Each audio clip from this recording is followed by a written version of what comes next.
Good evening, everyone. Welcome to the News Today edition of 19th November. My name is Anuj and I will be taking this session. So let us quickly look at the headlines of today's session. In today's session, we will be covering 5 main news, 7 quick updates and 1 personality in news. In main news, we will be covering first news as that Supreme Court has recalled judgment which has struck down the ex post facto environmental clearance. In the second news, we will be covering about the National Action Plan on Antimicrobial Resistance 2.0 which has been recently launched. In the third main news, we will be covering about the Pradhan Mantri Fasal Bima Yojana as government has introduced new modalities under PMFBY. In the fourth main news, we will be covering about National Industrial Classification 2025 which has been recently released by MOSPI.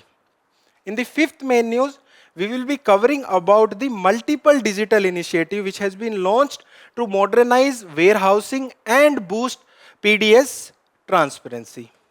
Along with that, we will be covering 7 quick updates. You can have a look at them on your screen. And in personality in news, we will be covering Guru Tegh Bahadur ji. So this is a brief about today's session. Let us begin the today's session. So the first news for today is that the Supreme Court has recalled judgment which has struck down ex post facto environmental clearance.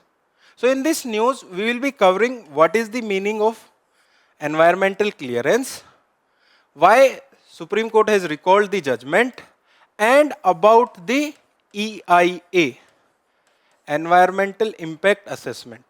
It is related to GS paper 3 which talks about sustainable development. So let us begin the discussion of this news.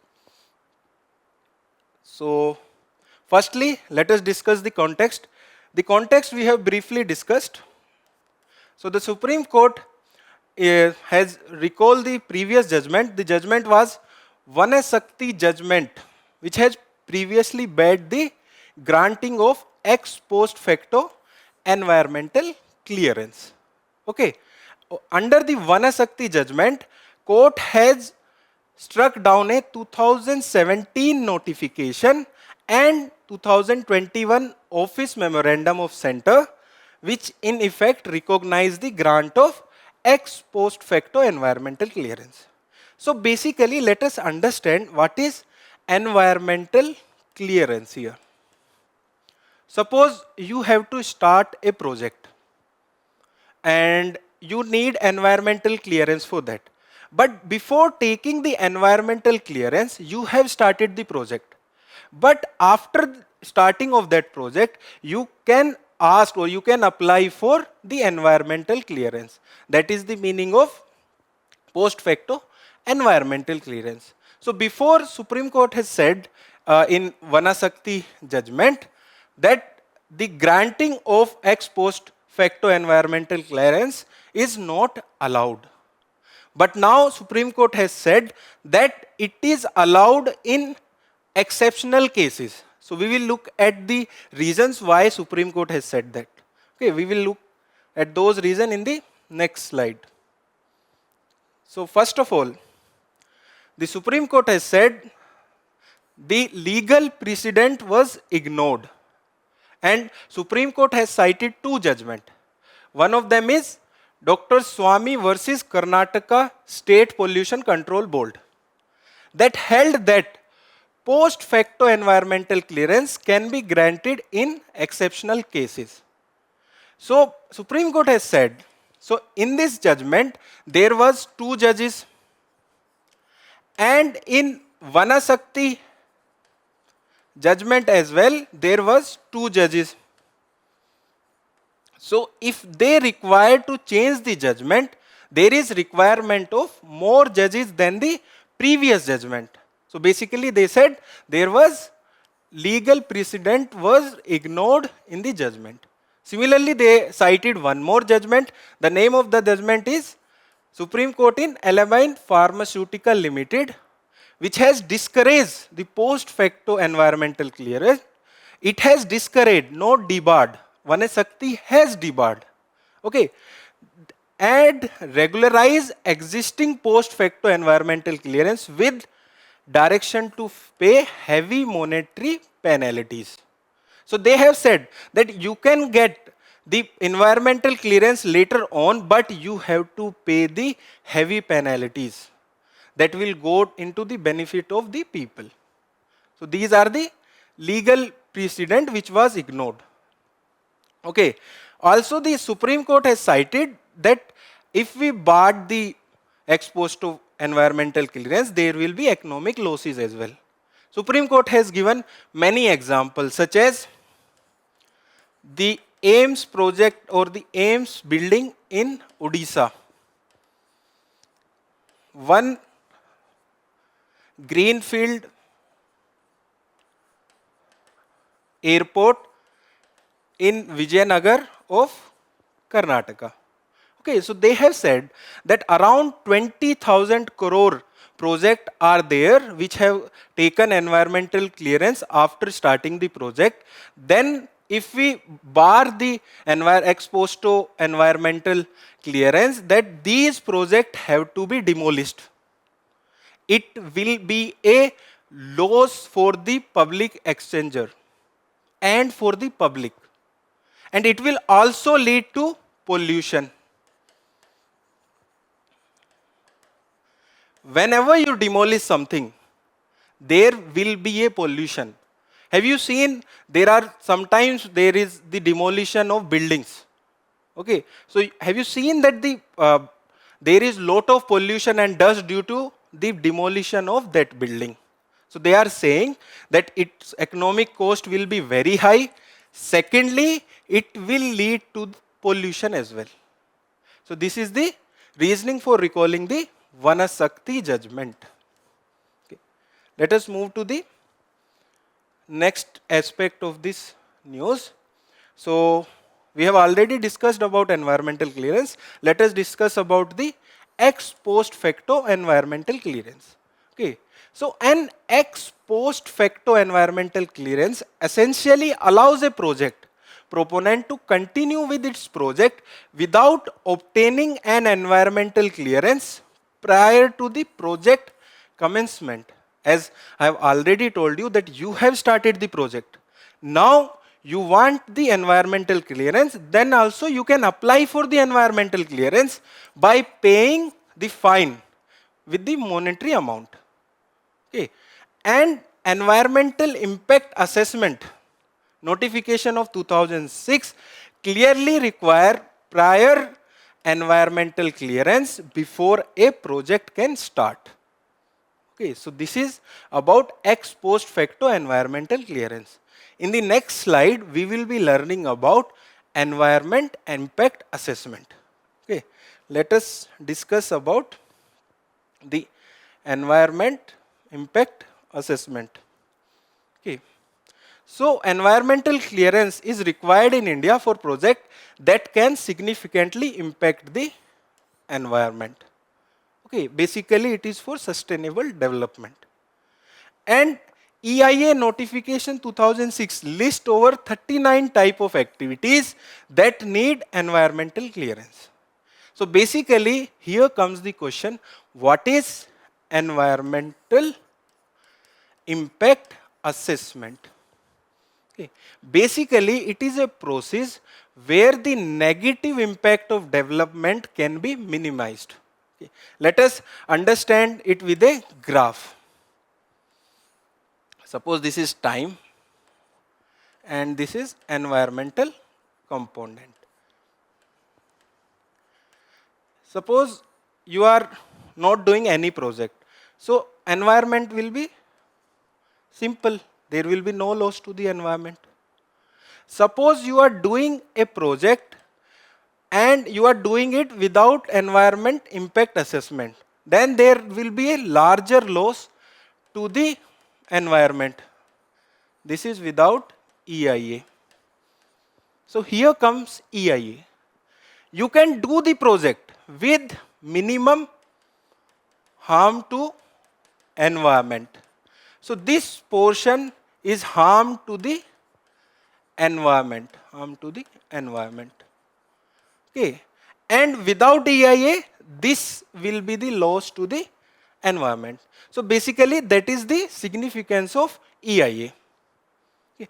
In EIA, there is a simple process which is screening, then scoping, then public consultation,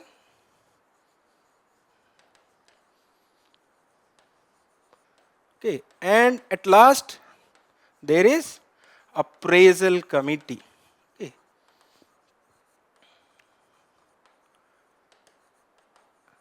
Okay. So draft EIA is prepared after scoping, and the final decision is taken after the appraisal committee. So this is the basic about EIA, and it has categorized project into two, that is category A and category B. Category A is under the central government, and category B categorized under state government.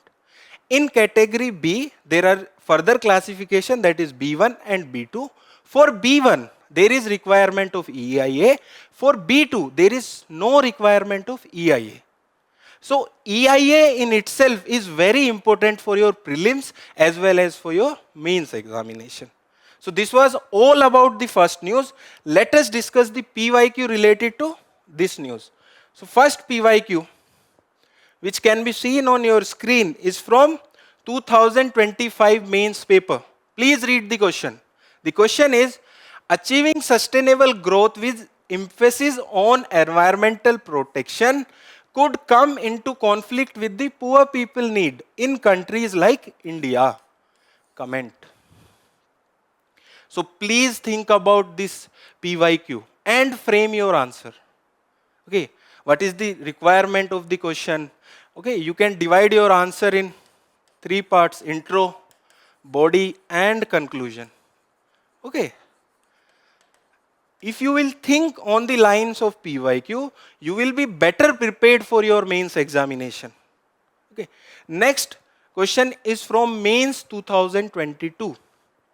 The question is, the most significant achievement of modern law in India is the constitutionalization of environmental problems by Supreme Court. Discuss the statement with the help of relevant case laws. Okay, so please read the question and also write about MC Mehta case, Goda Varman case. Okay, so these are the some type of cases where Supreme Court has helped in constitutionalization of environmental problems by Supreme Court. So you can cite such examples to make your answer specific and relevant to the question. Okay. So this is all about the first news. Let us move to the second news for today. The second news is that the National Action Plan on Antimicrobial Resistance 2.0 has been launched. In this news, we will be learning about antimicrobial resistance and what are the key aspects in National Action Plan.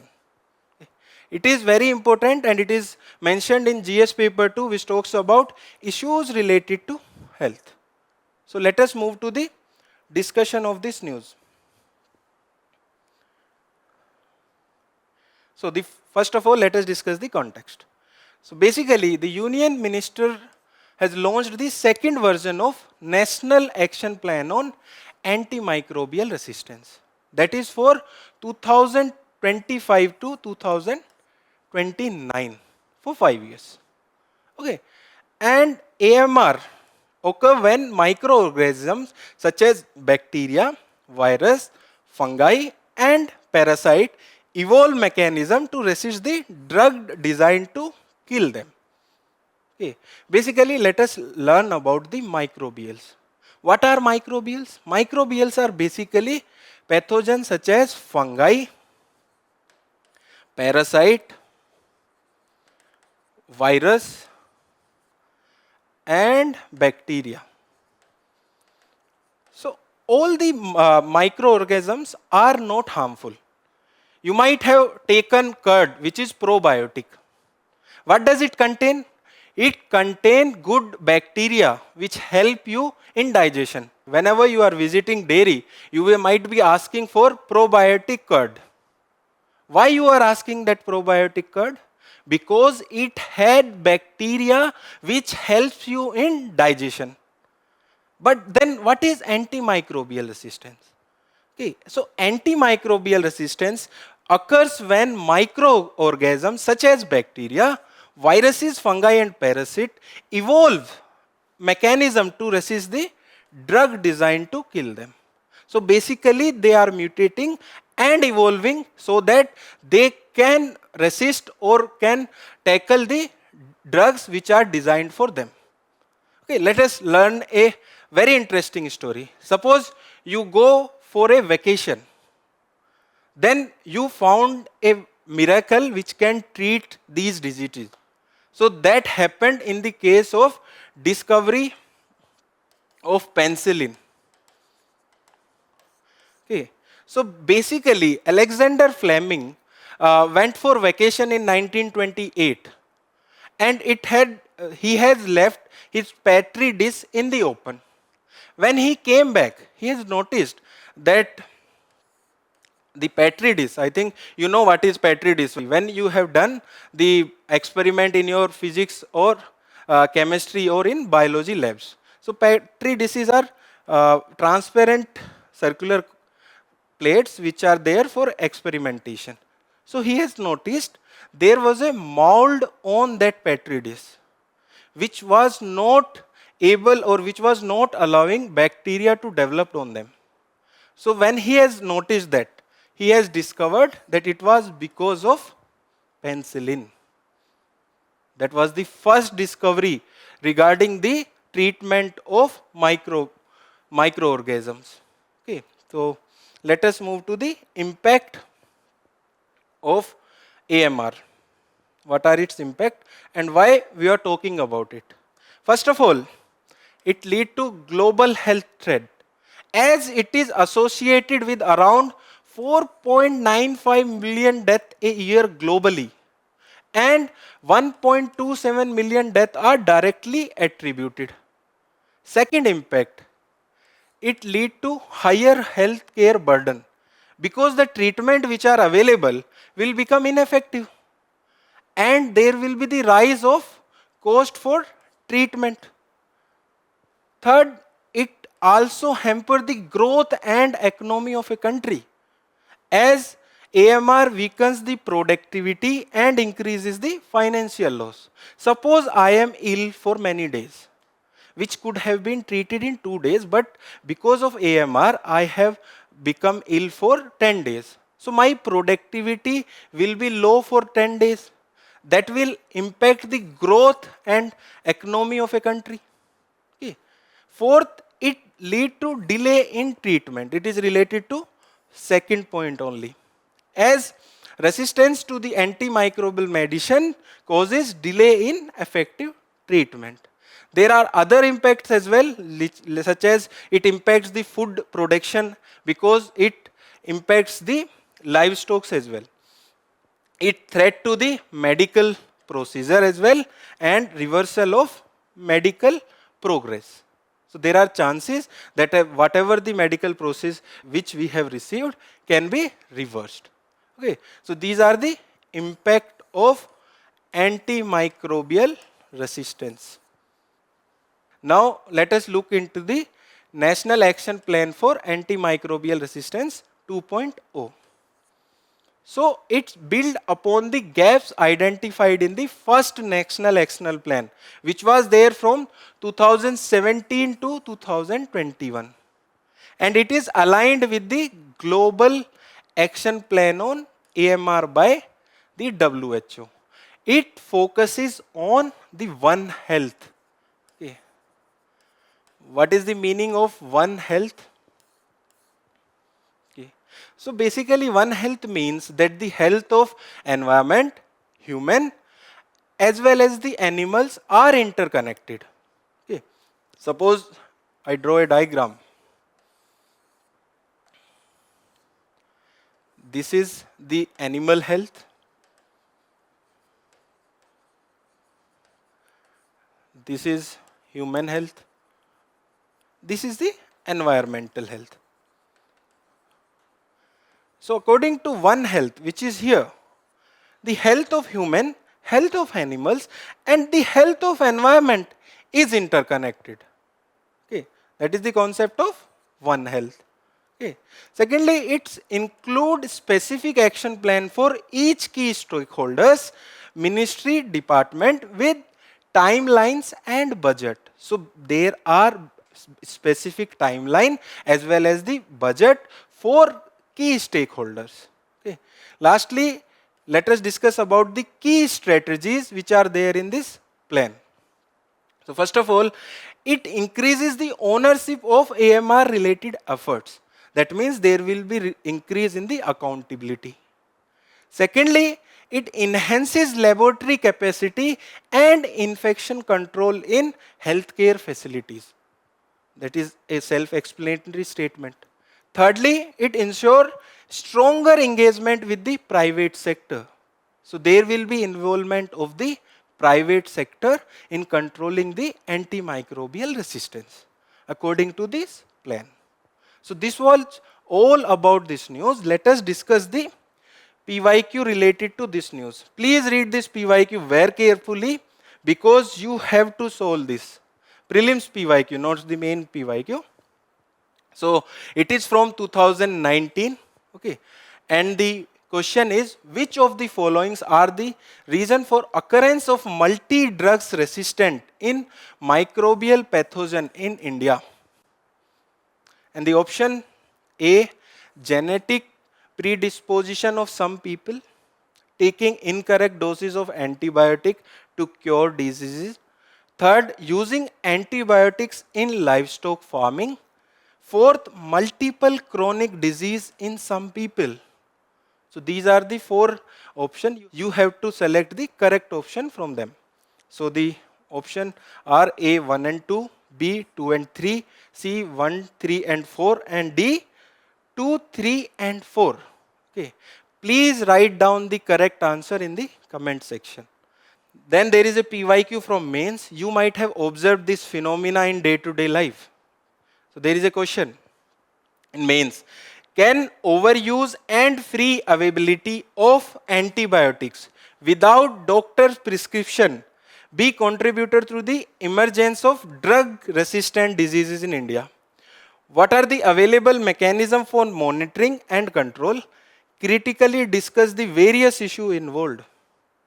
Okay, so this is the mains PYQ from 2014. So please frame a answer based on the question given. So this was all about the news related to AMR. Now, so the next news is about the government has introduced new modalities under Pradhan Mantri Fasal Bima Yojana to strengthen the farmers' protection. In this news, we will be covering about those new modalities and about the Pradhan Mantri Fasal Bima Yojana. It is related to GS paper 3, which talks about issues related to direct and indirect farm subsidies. Let us begin with the discussion of this news. It is very important because government is asking about the scheme in the news. So context is that government has released revised framework for Pradhan Mantri Fasal Bima Yojana, which will be rolled out in Kharif 2026. We will be learning about Kharif and Rabi in the upcoming slides. Let us first understand what are the key changes which have been introduced under Pradhan Mantri Fasal Bima Yojana. The first key change is new coverage has been added. That is, crop loss due to wild animal attack is included as the fifth add-on cover under localized list. So basically, the crop loss due to wild animals will be covered. Basic wild animal which destroy the crops are elephant. I think All of you might know about elephant, monkeys, nilgai, etc. So these are the basic wild animal which destroy the crop. Secondly, it has reintroduced the protection, which was paddy inundation restored as a localized calamity cover. It was there when the scheme was launched in 2016, but it was later removed in 2018 because it was found that it was very difficult to check whether the paddy was under the flood or there was the large water. So that's why that was removed in 2018. Okay. Second last, state level identification. So what is there under this? State will notify the list of wild animals and vulnerable districts based on the historical data. So basically state will identify that what are the wild animals which are destroying the crops and what are the districts or which districts are getting the most affected by the wild animal attack. So it is the responsibility of state government. Okay. Lastly, there is a requirement of mandatory reporting. So farmer must report losses within 72 hours with a platform by digital means. So it is must that they have to report within 72 hours. These are the few changes which are done in the Pradhan Mantri Fasal Bima Yojana. Now let us understand about the Pradhan Mantri Fasal Bima Yojana. First of all, it was launched in 2016. So next year, when you will be writing your prelims and main examination, this scheme will complete 10 years. So whenever there is completion of 10 years, 5 years, that scheme become very important for your examination. Okay. So it was launched in 2016 by the Ministry of Agriculture and Farmer Welfare. Its type, it is a central sector scheme. Okay. If you search for this information, on many pages it is also given as centrally sponsored scheme. Okay. But I can assure you, if there is a question in the prelims examination or mains examination, UPSC will consider it as central sector scheme. And why I am that sure? Because in the last budget, the central government has categorized it as central sector scheme. So don't get confused. It is a central sector scheme. On many websites, including the website of state government, it is given as centrally sponsored scheme. But I am assuring you that if there is a question regarding this in prelims examination, UPSC will consider the budget allocation and the categorization in the central budget. And in the central budget, it is given as the central sector scheme. Please in the comment section write about the central sector scheme and the central sponsored scheme. What is the basic difference between central sector scheme and central sponsored scheme? Okay, so this was about the type. Now its aims and objective. So it provide financial support to farmers suffering crop loss, damage, stabilizing their income and ensuring flow of credit to agriculture sector. Secondly, it will help in adoption of innovative and modern agriculture practices and crop diversification. Basically, in India, there is lack of crop diversification or monoculture of cropping because of many reasons. One of them is MSP. Okay. It will allow crop diversification. Lastly, eligibility.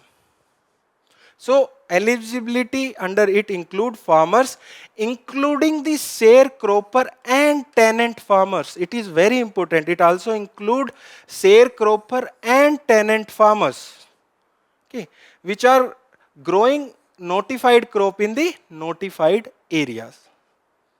So this is the eligibility criteria under Pradhan Mantri Fasal Bima Yojana. Please read about its achievements as well. If there is a question in mains examination, you will have to write about the achievements of Fasal Bima Yojana as well. So this was a basic about the Fasal Bima Yojana. Let us discuss about the premium paid under this. So basically for Kharif crop, the premium paid is 2%. For Rabi crop, it is 1.5%. And for commercial and horticulture crop, it is 5%. So what is Kharif crop? The crop which are grown in monsoon. Rabi crop which are grown in winter season. Please write down in the comment section what is the name of the crop which are grown in summer season. So we have monsoon crop known as Kharif crop. We have winter crops known as Rabi crop. Please write down in the comment section what we call as the crop which we grow in the summer season. Okay. And for commercial and horticulture, as I have already told you, it is 5%. So the remaining premium will be paid by the central and the state government. Okay. Now, what are the comprehensive crop risk coverage under the Pradhan Mantri Fasal Bima Yojana?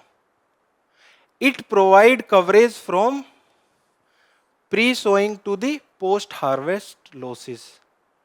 This is very important. It provides from pre-sowing to the post-harvest loss coverage. Okay. In pre-sowing, coverage due to deficit rainfall or adverse seasonal condition. Then also this scheme will cover the losses. Suppose I am a farmer and I want to grow some crop, rice, and I have put the seed in the ground and there is no rainfall. There will be loss in the productivity. So such type of loss will be covered. Secondly, standing crop protection. It provides yield losses from the drought, dry spell, flood and inundation when the crop is standing. Lastly, it also provides post-harvest losses coverage that limited to 2 weeks, that means 14 days after harvest for field dried crop protection against the hailstorm, cyclone and unseasonal rains.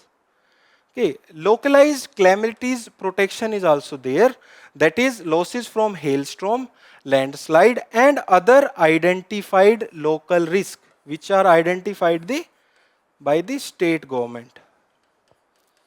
Okay. Lastly, it also provides protection on the wildlife damage coverage. Okay. The state may offer coverage against losses due to wild animals attack in high risk areas. So this is the basic coverage and there are some exclusion as well. And the example of exclusions are war risk.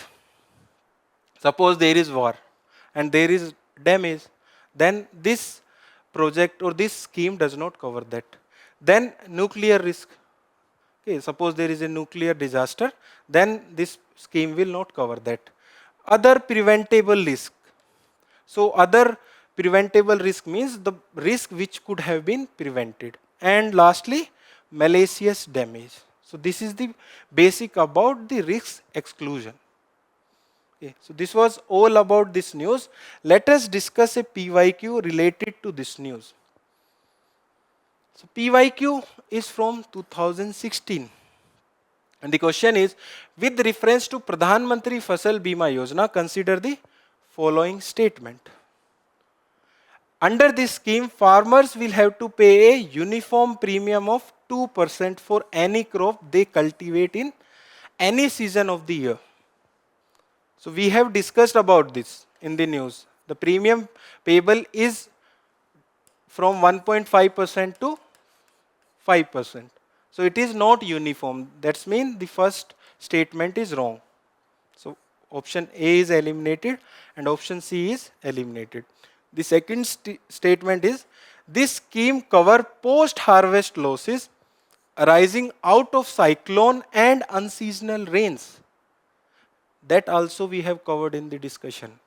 That is a correct statement. Then answer will be B, 2 only. Whenever you are reading a topic, please have a look on PYQ so that you will be having better understanding about how questions are coming in UPSC examination and what methods you can use to solve those questions.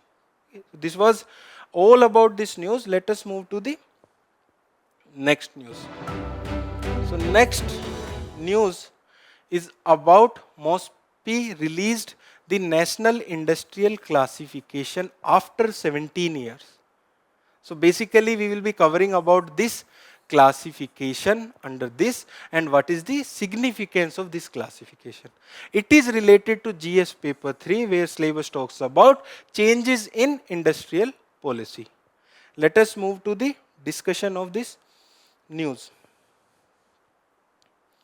So first of all, let us discuss the context. We have briefly discussed the context.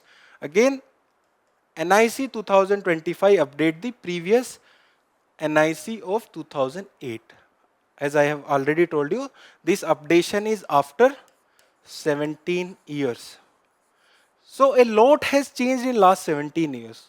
There is introduction of blockchain technology, there is introduction of artificial intelligence. That's why this reclassification was necessary. This classification of industries was first started in 1962. Okay. It is prepared by MOSPI in alignment with the International Standard Industrial Classification of All Economic Activities Revision 5, which is developed by United Nations Statistics Division. And what is its importance? Its importance is it is fundamental tool for statistics, survey, census, economic research and policy formulation. There are talks about the role of data in the governance and why data becomes so important in governance. First of all, data is required for enhanced decision making. Okay. If you have data, you can form the policy in a much better way. Secondly, you can monitor the policy. Is it successful? It requires changes. Thirdly, you can analyze the trends. Okay, where the improvement is there, where losses are there. So such type of analysis can be there. Fourth, it also improves transparency in governance. Okay, so that are the basic role of data in governance. Now let us discuss about the major changes in the new industrial classification. First of all, structural changes. Moves from 5-digit coding to a 6-digit coding system. So previously in 2008 there was 5-digit coding. Let us take an example. 1, 2, 3, 4, 5. So this is, there was 5-digit coding previously. Now there is 6-digit coding. It will help in better classification as well as improve the overall classification of industries. Secondly, recognition of indigenous sectors such as Ayush based healthcare and the handloom industry. That is the second major change. Third, it also includes sectors like renewable energy, fintech, e-commerce and digital intermediation. So why this was required? Because in 2008, the role of these sectors were very low. That's why the requirement of classification sectors like fintech, e-commerce and digital intermediation.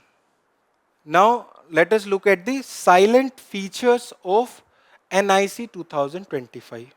First of all, it has enhanced classification of intermediation services in sectors like power and other sector. That means the intermediary service where the consumer is connected with the producer.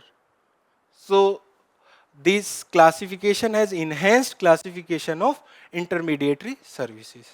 Secondly, it has increased the representation of digital economy. That was required because there is lot of changes in the economy. We are moving towards the digital economy. It has increased the representation of digital economy that include cloud infrastructure, blockchain, platform-based services such as Zepto and other services, Uber, and web search portal are distinctly classified. I have already told you why they have been distinctly classified because of rise in the digital economy. Third, there is integration of environmental and green economy. Now they have expanded activities related to carbon capture and waste management. Lastly, the classification is technology agnostic.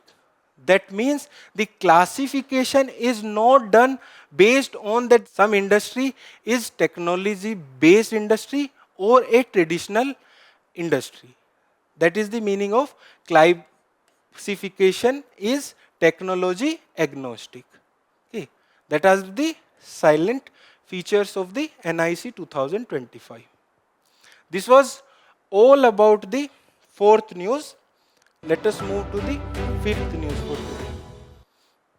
So the fifth news for today is that multiple digital initiative has been launched to modernize the warehousing and boost the PDS transparency, public distribution services. In this news, we will be learning about these digital initiative and about the public distribution services. It is related to GS paper 3 where the syllabus talks about the public distribution system. Let us move to the discussion of this news. So before discussing about the various initiatives, let us discuss about the public distribution system. How many of you know about the public distribution system? Because it is very important. It is directly mentioned in your syllabus. So in public distribution, both central government and the state government are involved. And it is under NFSA Act of 2013. That is National Food Security Act of 2013, which provide food security as a legal entitlement. Such wordings are very important for writing your answers. NFSA Act of 2013 provide food security as the legal entitlement.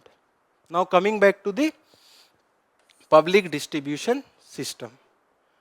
So the central role is that it procure food grain, it store them, and it transport to the state warehouse. That is the basic function of central government in PDS. Now comes the state government. So what is the role of state government? They identify the eligible beneficiaries. They also transport it from the storage to the fair ration shops where the beneficiaries take the food grains. So this is all about the PDS system. Now let us look into the various initiatives that have been launched and what are their benefits. First, Bhandaran 360. It is introduced by Central Warehousing Corporation and it is a cloud-based ERP platform which integrate HR, finance, warehouse management and contract monitoring. And what is the requirement of this? First of all, it will provide real-time monitoring of warehouse operation. That will increase the efficiency in the warehouse operation. Secondly, there is launch of Smart Exim warehouse system. It has been introduced by Central Warehousing Commission. And for what it has been introduced? For container freight station, and general warehouse. And it uses technology like artificial intelligence, Internet of Things, FASTag, and GNSS to automate key processes. So basically, it will automate the processes in the warehouse by various technologies like AI, IoT, and FASTag. Thirdly, they have launched the Anna Darban. It is introduced by FCI. And what it will do? It is a microservice based platform that replaces the existing depot online system. So basically, it will integrate procurement, storage, movement, sale, labor, contact management, enabling real-time dashboard and faster decision making across the food supply chain. So basically, there will be better monitoring of the storage. Lastly, they have also launched the ASA platform. Okay, and it is launched by Department of Food and Public Distribution, and it stands for Ansahita Holistic AI Solution. As the name suggests, it will use the AI. And for what it is there? It is there for AI based platform that will allow beneficiary to share their feedback on the ration distribution. So basically these are the 4 new initiatives which has been launched recently. Now let us move to the next part of the discussion. So the significance of these initiatives. Okay. First of all, it will support government mission to reduce logistic cost. So basically in India, the logistic cost is still high. It is around 13 to 14%. Government wants to bring it under the 10%. So it will help in reducing the logistic cost. It will minimize the turnaround time and strengthen the supply chain efficiency. It will strengthen the supply chain efficiency of the subsidized food grains. Okay. Secondly, it will promote integrated logistic ecosystem under the PM Gati Sakti. And what is PM Gati Sakti for?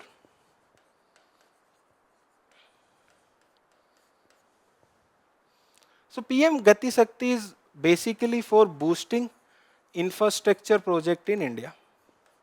And it also aims for reducing the logistic cost in India. That's why it will promote integrated logistic system under the PM Gati Sakti scheme. Lastly, it will ensure accurate, faster, dignified delivery of subsidized food grains.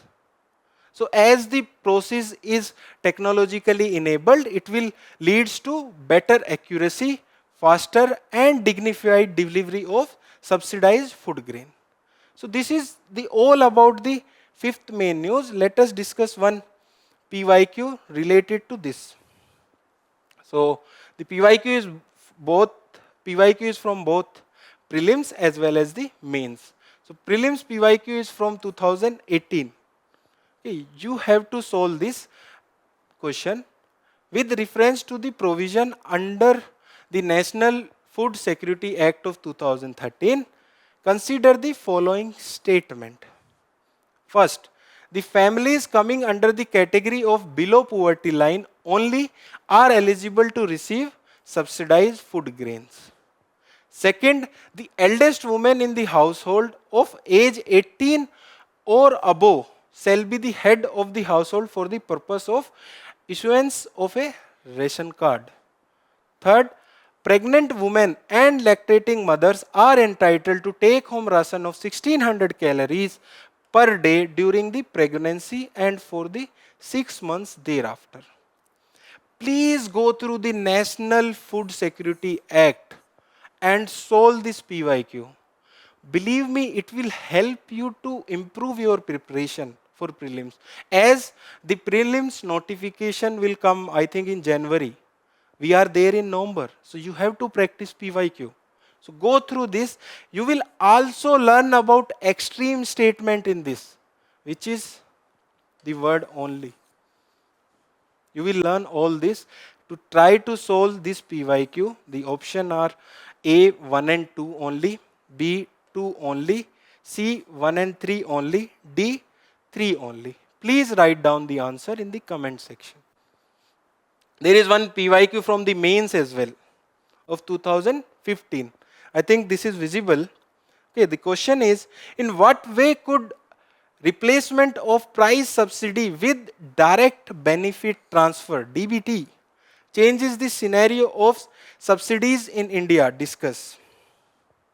Okay, so basically this question is about direct benefit transfer and how it has enabled or changed the scenario of subsidies in India.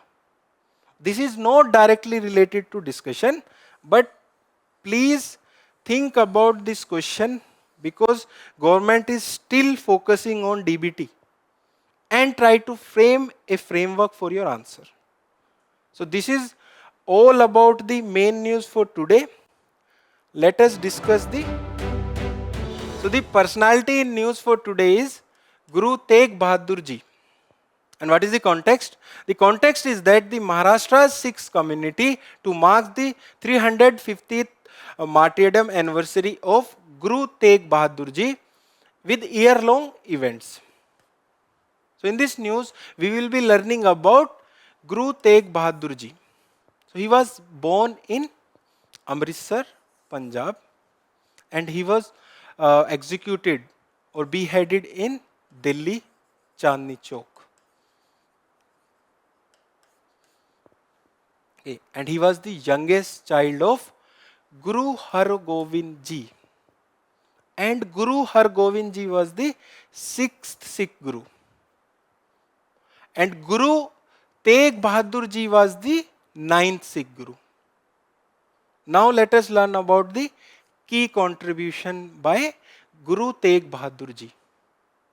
First key contribution is that he founded the town of Chak Nanki in Punjab, which later enlarged into the city of Sri Anandpur Sahib. So he founded this town. Okay. Secondly, he was crowned with the rare honor of Hindi Chadar.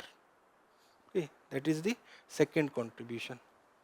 Third, he propagated the message of universal brotherhood and religious freedom. That was the one of reason why he was beheaded in Delhi. Okay. He fought against superstition, caste-based discrimination and untouchability. Okay. And his hymns are featured in Guru Granth Sahib that stresses equality, peace and courage. These are the key contribution of Guru Tegh Bahadur ji. Whenever there is an anniversary or some important event like 350th martyrdom anniversary, there are chances that there can be question about that personality. And here the personality is Guru Tegh Bahadur ji. Now we will move to the quick updates for today. So the first quick update is about base effect. Okay. We will be covering quick updates more quickly. Okay. So the context here is that as per some economists, inflation rate in India has fallen low due to various reasons including a highly favorable base effect. So let us understand it with an example. Suppose you start your preparation and you compare your preparation to a day where you have not studied much. So in comparison to that day, you are reading more. But in reality, you are not reading that much that is required for clearing the examination. So that is the basic meaning of base effect. Okay. And its definition is that the base effect refers to the impact of the reference point when you have started your preparation, used to comparison on the outcome of the ratio or percentage based indicators. So that is the basic definition of the base effect. Okay, it can distort trend if the base period has abnormally high or low values. Suppose you are comparing yourself to that day on which you have studied for 14 hours. Then you will be demotivated that I am not able to match that energy. So there are the lacunas of the base effect.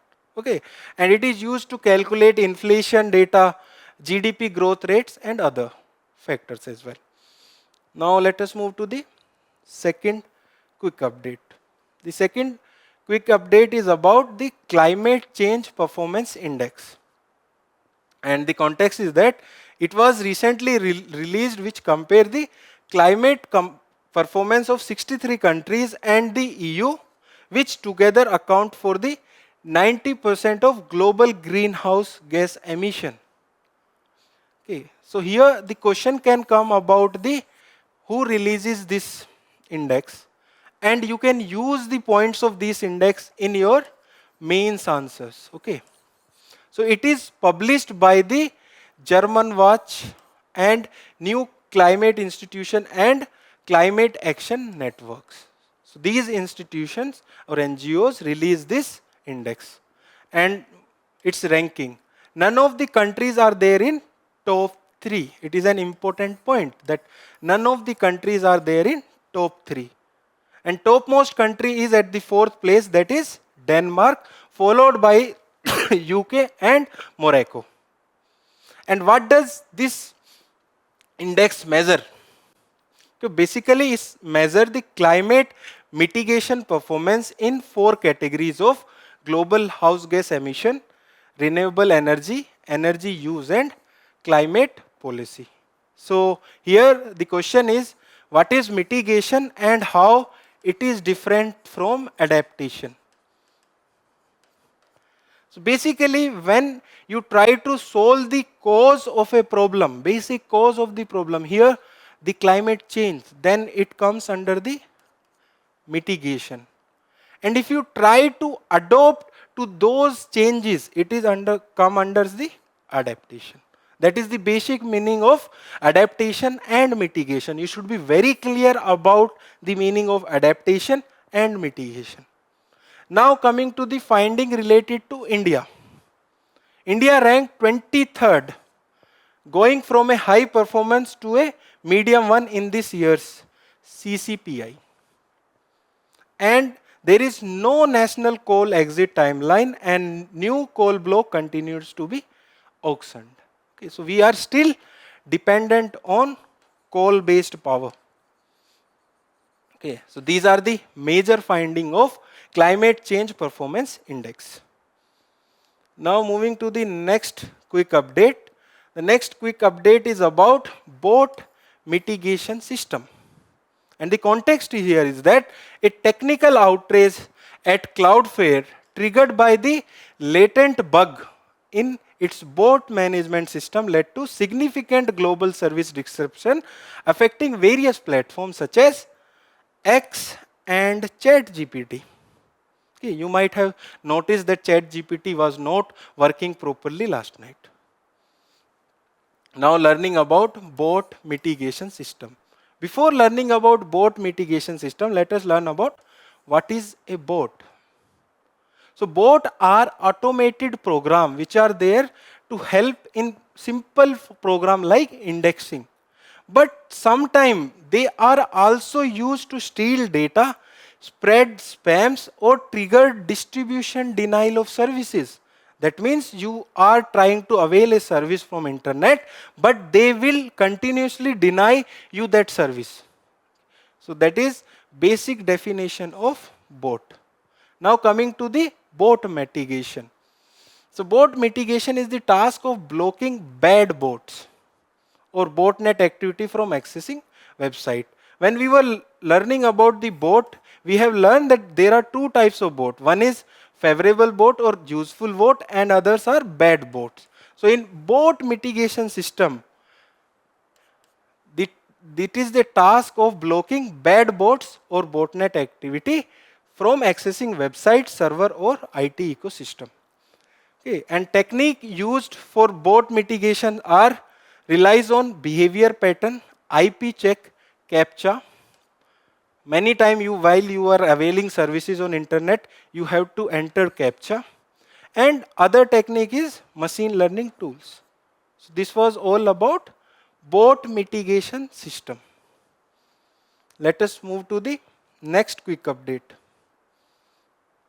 So the next quick update is Trade Intelligence and Analytic Portal. And what is the context? The context is that the Union Minister of Commerce and Industries has inaugurated Trade Intelligence and Analytic Portal. And what this portal will do? Okay. The objective of this portal is to deliver transparent, accessible trade intelligence that support businesses and strengthen evidence-based policing making. When we were discussing about data, we also talked about evidence-based policy making. Okay. Let us discuss about the key features. The first key feature is FTA utilization. That means free trade agreements should be utilized so that they are favorable for India. Okay, so we have to utilize free trade agreements in a better way. Secondly, they will identify the countries and commodity intelligence tool which will help the identify focus product for each market. So they basically will analyze for what country, what product is more suitable, and we can increase our export. Third, it will increase the efficiency as it will replace old fragmented portal. That means the previous portals are in a fragmented way and it has unified. The trade intelligence and analytical portal has unified the various portal that will increase in efficiency. Okay. Lastly, it talks about empowerment. That's why, because it helps small and remote businesses access the clear market insight. That means for small and remote businesses also will get the market insight so that they can plan in a better way. Okay, so this was about the quick update. This quick update. Now let us move to the next quick update. So the next quick update is about the National Water Awards.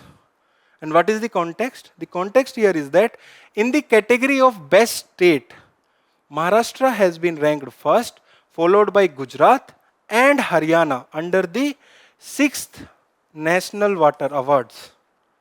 So this award is presented in 10 categories. In one of them, that is the best state, this award has been presented, in which Maharashtra has been ranked first. The other category include best district, best village panchayat, best urban local body, best school of college, best industry, and etc. So these are the 10 categories on which this award is presented. Okay, and it is instituted by the Department of Water Resource, River Development and Ganga Rejuvenation under Ministry of Jal Shakti. This can be a question in prelims, under which institution or by which ministry these awards are instituted. Okay. It aims to create awareness among people about importance of water and motivate them to adopt the best water usage practices. So this is the aim of these awards. Okay, this was about this quick update. Let us move to the next quick update. So the next quick update is about Codex Alimentarius Commission. And why this is in news? It is in the news because India has been re-elected to the Codex Executive Committee for Asia region at the 48th Codex Alimentarius Commission. Okay, so this is the context. In this news, we will be learning about Codex Alimentarius Commission. Let us first learn about its genesis. Okay, it's an intergovernmental body established jointly by Farmers and Agricultural Organization and WHO, World Health Organization. So there are two bodies, one is FAO and another one is WHO, and it was established in 1963. And its objective is to protect consumer health and ensuring fair practice in the food trade. So basically it is related to the trade of food. Okay, and to protect the consumer health. It membership is open to the all members nation and association members of FAO and WHO interested in international food standard. So basically there are 189 members presently, including India and one organization, that is European Union. Now let us move to the next quick update. So the last quick update for today is Gaza peace plan. And why this is in news? It is in news because UN Security Council has approved a US backed Gaza peace plan. Okay. And what does Gaza peace plan is all about? It proposed a framework to end the Israel-Hamas conflict through ceasefire, humanitarian relief, governance reform and reconstruction. Okay, so you might have known or heard about the issue of Israel and Hamas conflict. So this Gaza peace plan is a proposed framework to end that conflict. So the Gaza peace plan was primarily brokered by the United States with the help of Qatar and Egypt. For this plan only, Mr. Trump was saying that he should be awarded the Nobel Peace Prize. Later on, he was not awarded with that. And the key features include ceasefire mechanism, hostage prison exchange. Other features include the governance reform in the Palestine, deployment of an international stabilization force. Okay, so there is a temporary border that is called yellow line. Okay, there is also one other border that is blue line. Please write down which bordering countries or which country border the blue line. One is Israel. Please write down in the comment section the other country which is bordered with the Israel along with the blue line. Okay, it is important for your prelims examination, both yellow line as well as the blue line. Okay, so this was all about the today's news discussion. Okay, so for reading further about current affairs, you can visit our digital current affairs and solve the smart quizzes. Please solve the questions which are visible on your screen and write down their answer in the comment section. Okay, all the best and thank you.